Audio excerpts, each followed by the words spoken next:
Bonjour à toutes et à tous et bienvenue sur la chaîne YouTube Electrotest.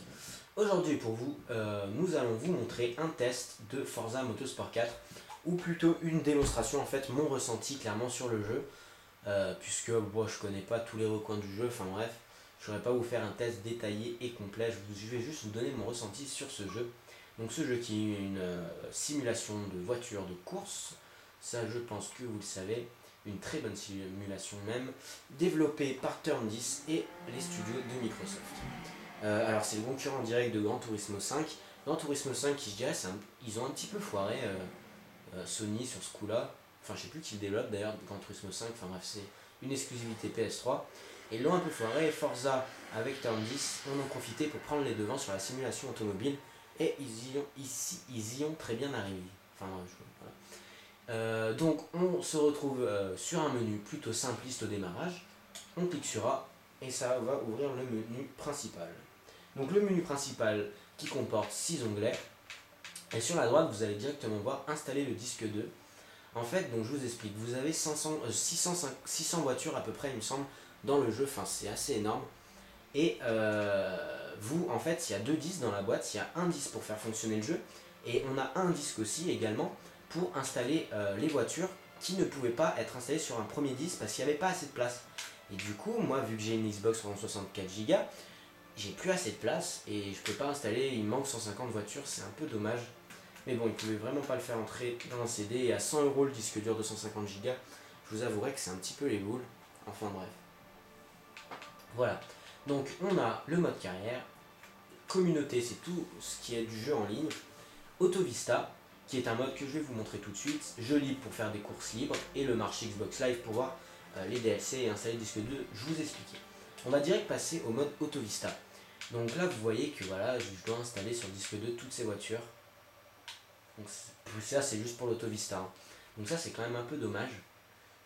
Donc voilà, je vais prendre la 458 Italia, donc de marque Ferrari bien sûr. Et c'est vraiment un mode intéressant puisque les voitures sont très bien modélisées dans le jeu, donc vous voyez c'est vraiment très bien modélisé. Et en fait donc le mode Autovista c'est juste pour voir les voitures de plus près. Donc là je tourne autour de la voiture, donc je peux rentrer à l'intérieur par exemple. Je peux rentrer à l'intérieur. Je peux rentrer à l'intérieur de la voiture, comme ça. Hop là, je monte à l'intérieur de la voiture.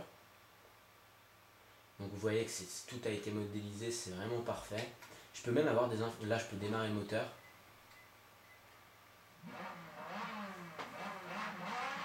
Je peux démarrer un peu le moteur. Et je peux demander aussi des informations. Donc par exemple là, une petite info. Aucun autre constructeur ne conçoit des habitacles de course aussi élégants que Ferrari. Le volant, inspiré de la F1 et équipé du Manettino de la 458 Italia, intègre de nombreuses fonctions.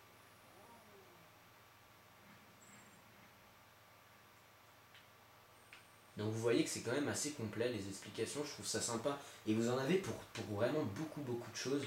Donc là si on sort de la voiture par exemple, si j'y arrive, hop, on peut aller aller voir le moteur clairement.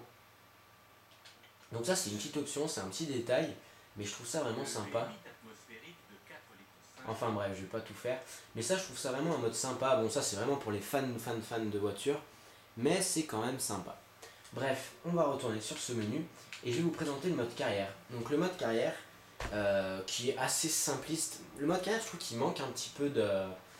C'est un peu trop facile, je le trouve un petit peu trop facile. Donc là je me suis acheté une belle Audi R8. Et donc vous allez faire le World Tour, vous allez faire le tour du monde des courses. Et bien sûr le but c'est de donc finir premier, acheter vos voitures. Donc il n'y a pas de permis comme dans Gran Turismo. Donc là par exemple je peux aller voir mes voitures. Vous pouvez acheter des pièces pour vos voitures. Et donc voilà, vous avez World Tour, liste d'épreuves. Et ce jeu est vraiment complet. Regardez toutes les courses. Et un carré égale 12 courses. Ça va de 5 à 12 courses les carrés. Donc c'est assez impressionnant, il y a 100 heures de jeu. Hein. Moi je vous assure, c'est vraiment monumental le nombre de courses qu'on a. Et donc World Tour pour faire une course. Voilà. Voilà, donc c'est vraiment intéressant. Le mode carrière est vraiment pas mal. Bon, comme je vous dis, je le trouve un petit peu simpliste. Enfin, vous n'avez pas tellement de challenge en fait. Vous débloquez des voitures rapidement, vous faites beaucoup d'argent. C'est un petit peu dommage, mais c'est quand même, on prend quand même du plaisir. Ensuite, pour tout ce qui est du jeu en ligne, je vous avouerai que je n'ai pas du tout joué au jeu en ligne. Je me suis un petit peu entraîné en mode carrière au jeu libre, mais j'ai pas encore joué.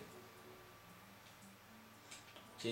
Donc ouais, vous pouvez faire des courses, ouais, c'est vraiment complet. Je crois que vous pouvez faire des courses à 16 joueurs, alors qu'avant dans Forza 3, c'était seulement limité à 8 joueurs. Donc c'est vraiment intéressant.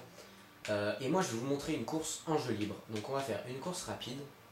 Et là, donc vous allez voir l'immensité du nombre de voitures que contient le jeu. Là, c'est toutes les marques et c'est vraiment impressionnant. Et là, par exemple, si on va sur cette marque radicale, bon là on n'a qu'une voiture, mais par exemple Pontiac, on a 11 voitures. Mais la première fois que j'ai vu le contenu de ce jeu, j'ai été bluffé. Parce que franchement, c'est assez impressionnant le nombre de voitures. Vous avez même la petite Fiat 500 Abarth, qui est vachement sympa, je la trouve vachement sympa. Et chaque intérieur de voiture est modélisé. C'est ça qui est vraiment impressionnant. Donc moi, par exemple, dans Audi, on a 26 voitures, c'est quand même assez énorme. Donc moi, je vais aller prendre une petite Lamborghini pour faire la course. Je vais prendre la Lamborghini Reventon. Si j'arrive à trouver Lamborghini, il me semble que je l'ai passé. Lamborghini, voilà.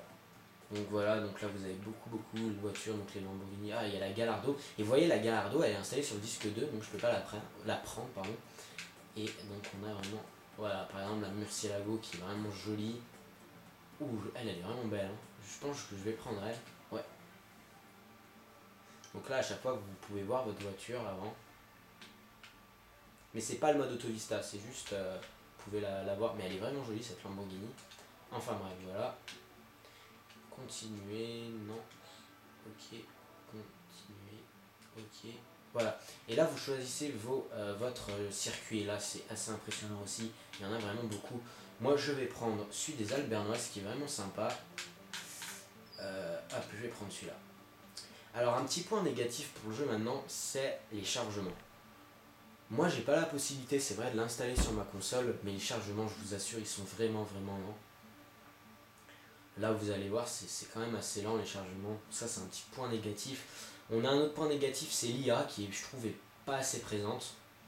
Les concurrents vont pas assez vous gêner.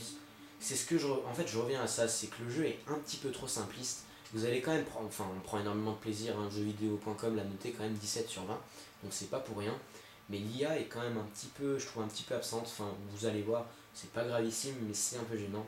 Donc vous voyez que le chargement, et ça, c'est ça à chaque course, et c'est assez embêtant. Bon, graphiquement, je vous cache pas que c'est un jeu magnifique, hein. Ça vous devez le savoir, c'est vraiment, je dirais pas que c'est un jeu bluffant, mais c'est un jeu qui est tout à tout, enfin vraiment correct, hein. Quand on l'a eu la première fois, on va pas être bluffé, mais c'est que les voitures sont extrêmement bien modélisées. Et comme je vous dis, tous les intérieurs sont modélisés. Regardez cet intérieur de Lamborghini, il est juste magnifique. Allez, c'est parti. On va essayer de se concentrer. Donc moi, j'aime bien me mettre en vue intérieure. Tout simplement parce que je trouve que Turn 10 ont vraiment modélisé toutes les voitures à fond en intérieur. Et que c'est vraiment bien de prendre en vue intérieure. Donc vous voyez quand même que le circuit est juste magnifique. J'ai baissé un peu le son de ma télé tout simplement parce que je pensais que vous n'entendiez pas assez ma voix. Et les bruits du jeu, les bruits des moteurs sont tout à fait crédibles. Et aussi donc bon aspect, bon ça c'est assez logique pour une simulation. Vous pouvez désactiver bien sûr toutes les aides parce qu'au départ donc, vous savez bien que vous êtes bourré d'aides, d'assistance au freinage, tout ça. Et tout ça vous pouvez très rapidement et très facilement l'enlever. Moi personnellement j'ai tout enlevé. Parce que quand j'achète une simulation, je veux vraiment une simulation. Je veux pas un truc où avant les virages où ça freine tout seul, tout ça. Donc voilà. Ah ça va, je suis premier, je me débrouille bien. Donc vous voyez, l'IA, je l'ai quand même assez rapidement semé, et il n'y a pas de niveau d'IA. C'est ça que je trouve un peu dommage. Bon, en mode carrière, c'est beaucoup plus compliqué. Bon, là aussi, c'est vrai que j'ai pris un gros bolide, mais je trouve que là, ils sont déjà complètement à la ramasse, alors que bon, j'ai pas un niveau excellent, hein. Ça, je trouve ça c'est un petit point négatif au jeu. Mais j'avouerais qu'il en a quand même pas beaucoup. Vous voyez, hein, les Alpes bernoises qui ont été quand même très bien modélisées. Hop, je galère un peu dans ce moment. Aussi, oui, je voulais vous parler donc, de la chaîne YouTube. Donc, je remercie à tous ceux qui s'abonnent. On est déjà à 35 abonnés. Donc, c'est vrai que ça paraît rien, mais moi je suis au lycée, j'ai une classe où on est 30. Et me dire que l'équivalent de toute ma classe qui suit les vidéos, qui suit chaque vidéo, je trouve, je me suis dit ça dans ma tête et je me suis tout de suite dit que c'était déjà pas mal, donc je vous remercie. Voilà. Oula, carton. Et donc vous avez la possibilité aussi de rembobiner, et ça vous pouvez pas l'enlever. Donc vous pouvez rembobiner comme ça, rembobiner plus.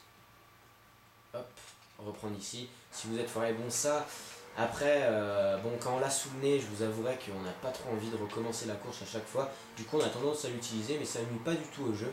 Au contraire, au départ, on se dit mince, ils auraient quand même pu nous le faire enlever, mais non, on peut pas. Et en mode carrière, plus vous enlevez d'assistance, plus vous gagnez de bonus. Par exemple, si vous enlevez l'assistance au freinage, vous gagnerez 1000 crédits de plus que si vous la laissez. Ou voilà, ça c'était un exemple, peut-être une connerie. C'est peut-être un peu moins ou un peu plus. Donc ça, je trouve ça aussi sympa d'avoir fait ça. Plus on met la difficulté en fait haute, plus on est récompensé. C'est assez logique quand on le dit comme ça, mais c'est quand même la moindre des choses de le faire. Hop, voilà, cette course est finie. Donc vous voyez donc un jeu quand même graphiquement qui est très très très très beau. Le gameplay qui est tout aussi bon, hein, je vous en ai pas trop parlé, mais c'est à peu près le même que Forza. Et donc au niveau des points faibles, c'est le chargement et le niveau de l'IA qui est pas assez suffisant, il vous colle pas assez, je trouve. Enfin bref, c'est pas dérangeant, c'est pas au point que c'est dérangeant, mais on aurait aimé qu'elle soit un petit peu mieux revue cette IA. Bref, voilà, je pense que j'ai fait le tour du jeu, à part le jeu en ligne que j'ai vraiment pas testé, donc je pourrais pas vous faire une course en ligne. Ça, vous le découvrirez par vous-même. J'espère que vous avez apprécié cette vidéo. À la prochaine sur la chaîne YouTube Electrotest.